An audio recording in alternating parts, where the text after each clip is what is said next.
García Márquez, Isabel Allende y otros renombrados escritores cuyos libros fueron retirados de las aulas en un condado de la Florida. Los nombres de la escritora Isabel Allende y del galardonado Gabriel García Márquez figuran en una lista de autores de 673 obras literarias que fueron retiradas este año de las salas de profesores en la escuela del condado de Orange, Florida.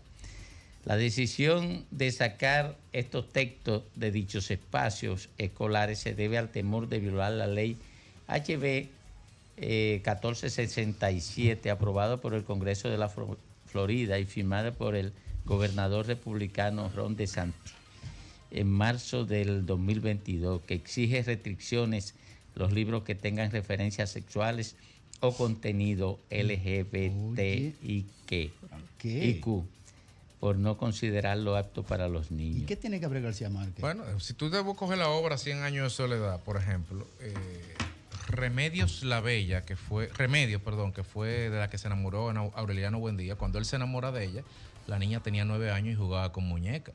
Y le dice el papá a Aurelito, eso no, vamos a esperar que por lo menos le llegue el periodo a la muchacha. Y cuando la muchacha sangra, como a los 11, 12 años, la casan. Pero la pregunta es, ¿García Márquez se inventó eso o estaba relatando algo que ocurría y que ocurre en muchos países del mundo? Entonces, esa es la realidad. Eso no es una apología, eso no es un enaltecimiento. Esa es la literatura, en definitiva. Esa es la menarquia. Sí. La primera menstruación de las niñas y eso. Que eso es lo que debería tomarse para explicar el proceso menárquico, quizás. Pero en las qué quedó atrás y qué quedó superado. O qué debe superarse respecto de esa situación.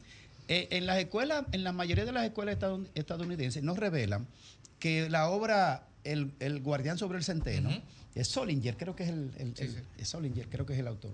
Es una obra que narra situaciones psicopáticas, donde muchas situaciones en la historia de Estados Unidos, cuando atrapan al ejecutante de ciertas cosas, como el que trató de acribillar, de matar a Ronald Reagan, para impresionar a Jodie Foster, el libro que él tenía era El Guardián sobre el Centeno.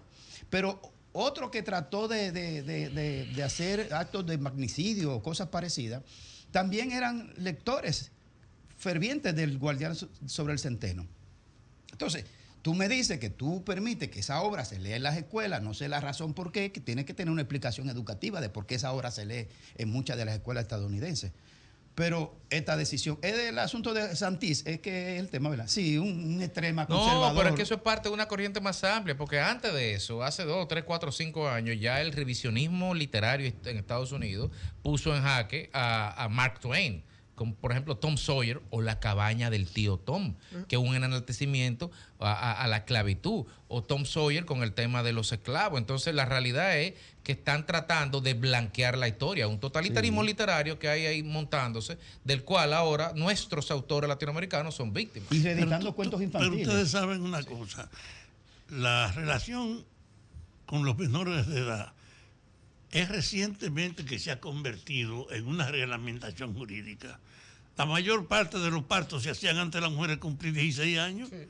Y mi mamá me parió a mí antes un mes de cumplir 16 años.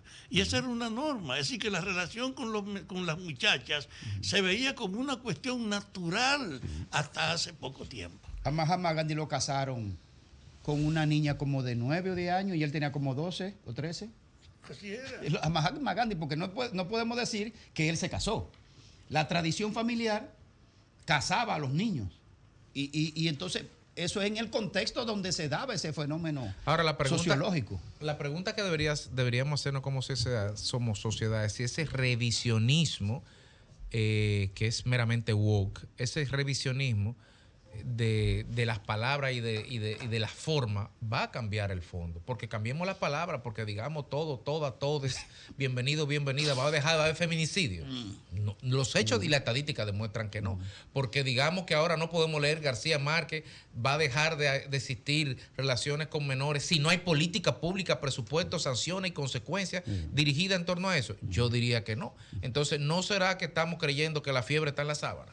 Hay una comunidad en España que acaban en estos días de revertir el tema del concepto de equidad de género, no, del concepto de género. Por supuesto, está controlada por partidos ultraconservadores como Vox y otros, y tomaron la decisión de quitar del concepto de comunicación de público el tema con el asunto de género, con el todo, de que la eso que inclusión, ¿no? El lenguaje de género. El lenguaje de género es la palabra, el lenguaje de género. Y eso, bueno, son grupos conservadores, ultraconservadores, pero yo creo ya que eso es prácticamente irreversible. Son los que viven hablando de una mentada agenda que se han inventado, que es de un grupo ultraconservador también, y son los que están en esa misma línea. Y eso tú los escuchas y es una cosa increíble. Es así. Lo que pasa es que el proceso evolutivo del pensamiento humano ha situado la voluntad en un sitial preponderante y ha convertido el Estado de Derecho en un protector de la voluntad.